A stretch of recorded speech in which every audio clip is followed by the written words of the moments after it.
সঙ্গে আমার শাইনুর। খুবই মনটা খারাপ, কালকেও ফ্রান্সে সাপোর্ট করেছে, পরবর্তীতে খুবই খারাপভাবে হেরেছে আর কি, খুবই খারাপভাবে। এখনও বর্তমান অবস্থা খুবই খারাপ। আপনারা হয়তো দেখেছেন কোনো ভিডিও একটা ভাইরাল হয়েছে, তা ওকে আমরা এখন নিয়ে এসেছি। দেখুন এখানে ওলিসে লেখা আছে 11। কালকে এত পরিমাণ বাজে খেলেছে ফ্রান্স, ধারণা কল্পনার বাইরে। তার জন্য ওর মনটাকে ভালো করার জন্য আমরা বন্ধুরা মিলে নিয়ে এসেছি। এই যে জায়গাটা দেখছেন এটা হচ্ছে বত্রিশ বিল। খুবই এমনি সময় এখানে যে চাষ এগুলো হয়, আর এখন হাঁটু অব্দি জল আছে, ঠিক আছে, খুব একটা জল বেশি নয়, কিন্তু পচা জল। শানু তুমি বলো তোমার এখন ফিলিংস কেমন লাগছে কালকে হারার পরে? অ্যাকচুয়ালি বাংলা বলতে পারি না, আপনি যদি ইংলিশে বলতে। আচ্ছা শাইনুর, তো আমরা এখানে চলে এসেছি, কিন্তু আমরা উঠেছিলাম ওই সাইডটা থেকে, ঠিক আছে, বেশ ভালোই দূরে চলে এসেছি। আর ব্যাপারটা হলো এইগুলো কি, এগুলো হ্যাঁ শাপলা পাতা। যাই হোক, আমার বন্ধু বলছে কচু পাতা। সব জায়গায় কি সবকিছু চলে? বাঙালির বাস।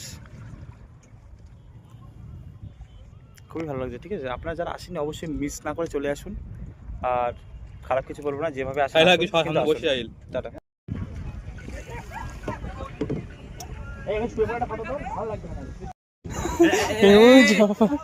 আমার কিছু না,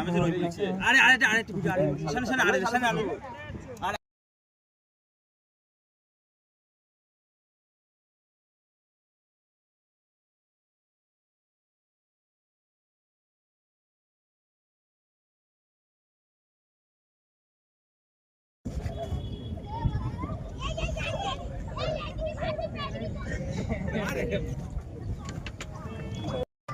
আপনারা যারা বত্রিশ বিলে আসতে চাইছেন, ঠিক আছে, আপনারা চলে আসুন। খুবই সুন্দর জায়গা, সিরিয়াস বলছি, ন্যাচারাল জায়গা। এখানে এই আমার হাতেই একদম জল, এক হাঁটু অব্দি জল, মানে দেখার মতো জায়গা, ঠিক আছে। এই যে সন্ধ্যার সময় আবহাওয়াটা, এই সময় নৌকা চলে। ভাড়া কত একজনের? ভাড়া কত করে একজনের? 150 টাকা। মানে দেখার মতো জায়গা একদম। তোমাকে আধা ঘন্টা, প্রায় 1 ঘন্টার মতো আপনাকে এর মধ্যে ঘোরাবে। এই আচ্ছা, দারুণ জায়গা। আপনারা যারা দেখছেন অবশ্যই আসুন সময় পেলে। আশা করছি মন খুশি হয়ে যাবে বিকেলের সময় কাটানোর জন্য। হেভি জায়গা।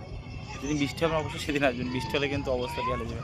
আর হ্যাঁ, বৃষ্টি যদি মনে করেন ঘুরতে চাইছেন, বৃষ্টি ভিজবেন, তাহলে তো কোনো কথাই নয়, চলে আসুন।